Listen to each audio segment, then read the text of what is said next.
National High School. Hello, ako po si Shahari Cortez, OIC School Head ng Flores National High School. Welcome po to Flores National High School 57th Founding Anniversary.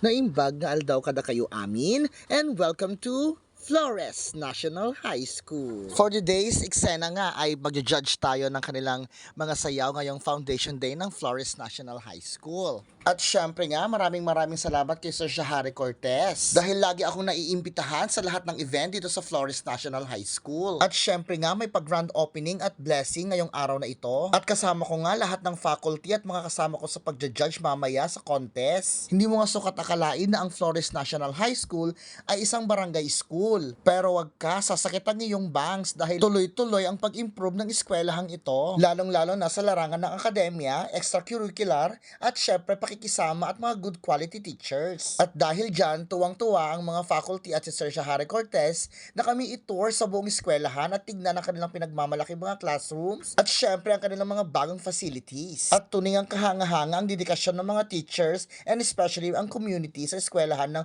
Flores National High School. Congratulations po! 1 hour later. Back to the business mga auntie, at ayan na nga, magsisimula na tayong mag-judge. Mag-jaging judgmental ngayong araw na ito, o diba? Kasano? And evolve effectively with the changing times. We recognize Hudyat ng agrogina iti contest. Ayan, ipapakilala ng isa-isa ang inyong mga judgmental for today's video.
At syempre sa lahat ng contest, may matatalo, may mananalo, o di ba? Bago nga magbunyang nanalo ngayong araw na ito ay syempre congratulations sa lahat ng mga estudyanteng sumali. At ang champion ngayong taon na ito ay ang contestant number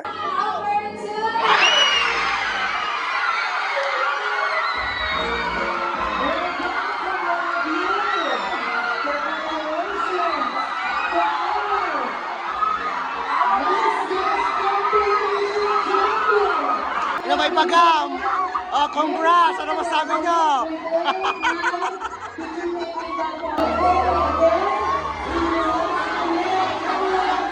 Thank you very much sa Flores National High School and congratulations!